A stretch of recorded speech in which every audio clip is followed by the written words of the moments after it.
Hello friends, welcome to my channel unique mehndi design. इस subscribe के button पर click करके मेरे चैनल को सब्सक्राइब करें और बेल आइकन पर क्लिक करके आप देख पाएँ मेरे वीडियोस को सबसे पहले। Please friends, subscribe my channel.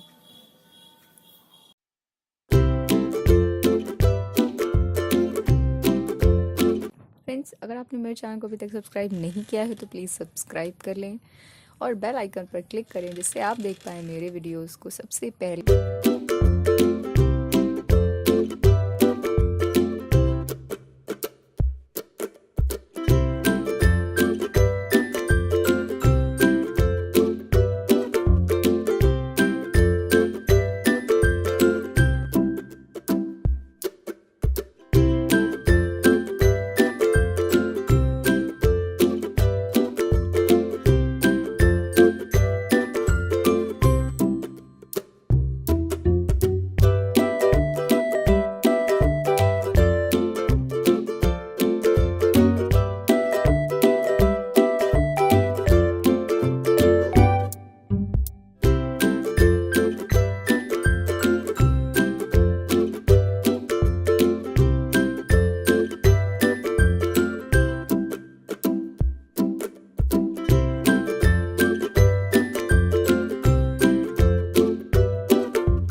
अगर आपने मेरे चैनल को अभी तक सब्सक्राइब नहीं किया है तो प्लीज़ सब्सक्राइब कर लें और बेल आइकन पर क्लिक करें जिससे आप देख पाएँ मेरे वीडियोस को सबसे पहले। और फ्रेंड्स, अगर आपको वीडियो पसंद आई हो तो कमेंट बॉक्स में कमेंट ज़रूर करें और मुझे बताएं कैसा लगा आपको वीडियो, और वीडियो पे एक लाइक ज़रूर करें।